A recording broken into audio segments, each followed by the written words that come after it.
Presented by Kia.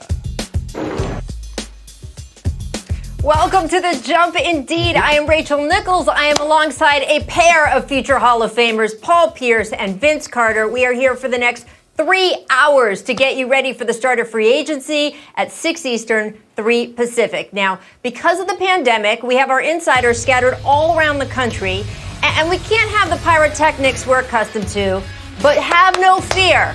I came up with a plan B to terrorize everyone, even though they're in points far east and west. Whenever news breaks, I'm going to hold up this, and you will hear the siren indicating we have, oh yes, it's still kind of election season, a key player alert. Shout out to our crew out here in Los Angeles for that one. We're expecting a lot of action today when free agency starts, but the biggest story in the league starting at 6 o'clock Eastern is the fact that the reigning two-time MVP, Giannis Antetokounmpo, is eligible to sign a Supermax with the Bucks. He could sign up to a projected $228 million deal to stay in Milwaukee for the 5 years after this one. Now, for the latest on all things free agency, I now welcome in our ESPN senior insider, the man with the most watched Twitter account in the universe today, Adrian Wojnarowski. Woj, what are your expectations for this free agency? Because it's pretty different from last year. It's a lot different from last year. Number one, it doesn't have the star power of last season. There's a lot less of an expectation that the big players here are going to do anything but either re-sign and stay where they are. You're going to see more extensions of some rookie extensions on some young stars in the league, and but there will be player movement, and I think you'll continue to see some trades in this window of time too. For sure. Look, it's been one of the craziest off-season weeks we've seen in a long time because of the condensed schedule. And the defending champions have a key player where there's not a ton of mystery about whether he'll stay with the team or not. But where and when and how is all up for grabs. So Anthony Davis, eligible to sign that extension. What is the latest with the negotiations between him and the defending champion LA Lakers? Well, there's not going to be a rush. There's not going to be a quick Anthony Davis agreement, I'm told. At least probably not until well into next week, I was told, past Thanksgiving. Davis, wow. Listen, he's returning to the Lakers. It's going to be a question of what the deal looks like. He's got a few different options in terms of the structure, how long he's going to go.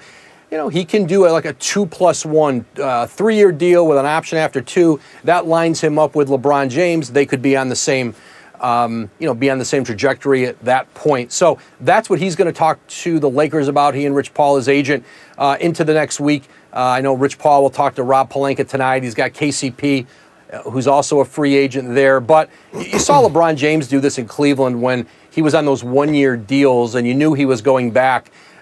Some of them extended several weeks, a few weeks. I don't know if ADs will go that long, right. But there's just going to be a window of time here before he decides or firmly commits to whatever contract structure they finally land on. The other big sort of idea we're going to be talking about today and looking for is how these free agents or moves or trades are going to fit in with teams that they don't know what they're getting this coming year in terms of fans in the stands, revenue coming in. There's question marks about how much room there is available. Not a lot of teams have huge, gallons of cap space the way we've seen in some other years. How is that going to affect guys like Fred VanVleet or Serge Ibaka, who aren't those big, huge names like Kawhi Leonard last year, but who have won rings and could be a key ingredient to add to a championship mix on another team? I think Fred VanVleet is very likely to return to Toronto. Maybe it hurts him in his negotiations as to what number he can get to with the Raptors on his extension versus if there were a lot of teams with cap space and he had a lot of, maybe some more viable options out there. But I think VanVleet returns to Toronto. But I think two of Toronto's free agents, Serge Ibaka, Marc Gasol, very much up in the air where they play. Those are two players who a lot of teams around the league want to talk to here in the next couple days, and I think Toronto would like to keep as much of the group together as they can. And so, those will be some interesting questions. But I think you look around the league and you see players like, Joe Harris. I think Brooklyn will move here in the next couple days to try to get Harris locked up. And some players who are key components to teams. Donovan Mitchell, Jason Tatum, both extension eligible. Those are very likely extensions, that they'll get done here, I think, sometime in the next few days. Yeah, well, we know that a lot of these moves set up the moves that create a trade to get a big-name player in a week or two. So we're going to be watching all of them for sure. Woj, I know how busy you are right now. Thank you so much for taking a minute out. We will say goodbye, but please come back if news breaks. We'll look for you through the rest of the show. Thank you so much. All right, back to our guys. I want to bring back in Paul. So we know Giannis will be able to sign that Supermax extension, Paul Pierce, but my question is, should he? Would you, if it was you? If I'm Giannis, $230 million is going to be pretty hard to turn down. I mean, he's still young. And then you're with a franchise who has shown the commitment to try at least get better. I mean, I know they had a trade that went through. They got Drew Holiday. They didn't get Bogdanovich. But it just shows you that they're trying to get better at all costs. And if I had this on the table, there's no way I wouldn't take this. Look at that, $228. What about you, Vince Carter? He's right. He's in the position. I mean, that's a lot of money, man. Like, point blank. But and I know he wants to win. And I think Milwaukee is showing that they're trying to do everything they can to bring in stars and some pieces to strengthen their team. I think Drew Holiday is a great asset and a great piece to him. Two-way player, tough guy. And I know things fell through with Bogey Bogdanovich, but this is a great start in the right direction to lure him back.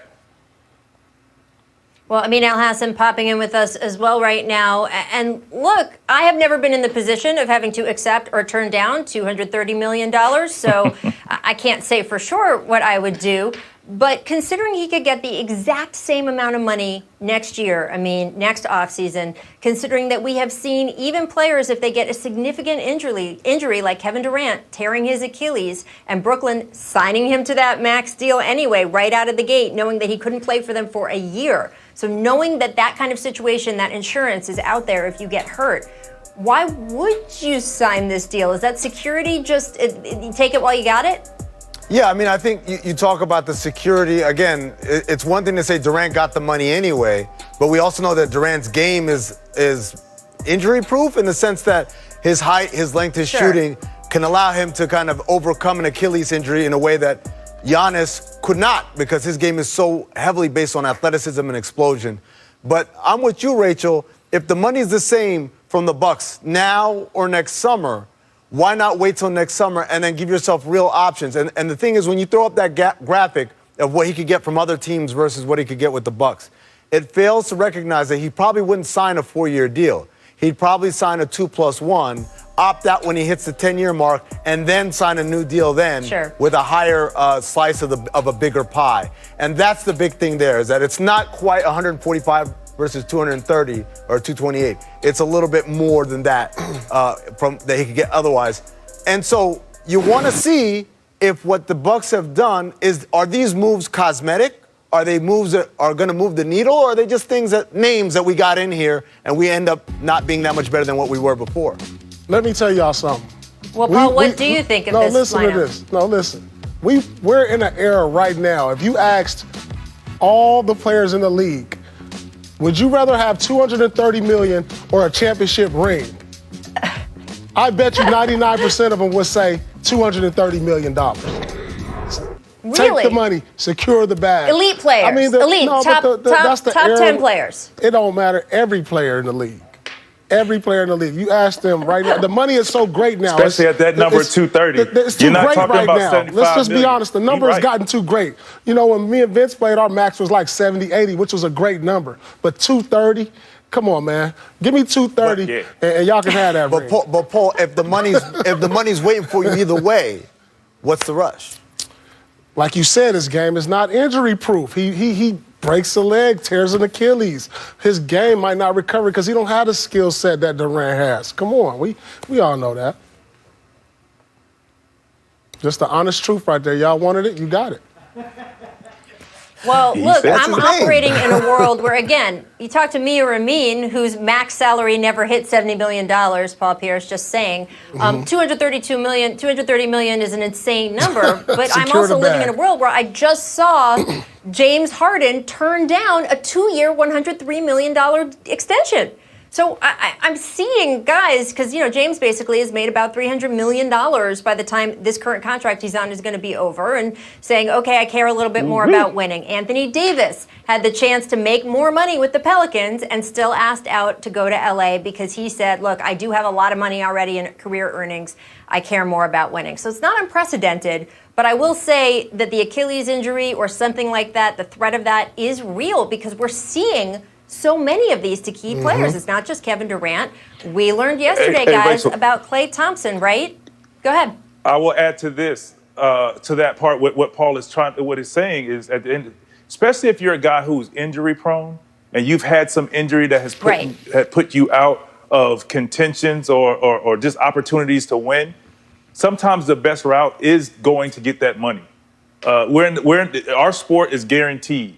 So when you have that money locked up, you have it locked up. So what it means saying and what Paul is saying, they're both saying great things. But it's like if you're a guy that's been injury prone, you don't want to take that chance at that number. Not that number. Not that number. Well, that's certainly true. And by the way, hey, Paul, like even if you're 78, not a 90 guy, million, maybe. Baby. 230? Nah, not that number. Not on duty. I mean, I guess we better listen to the millionaires. I was going to say, even if you're not a guy who's injury prone, you have to think about it. Klay Thompson, of course, tearing his Achilles. You have to remember, he was the Warriors' Iron Man, right? Yeah. Leading up to that injury, that ACL, and now he's got a series of injuries. We're going to talk more about Klay Thompson right after this break.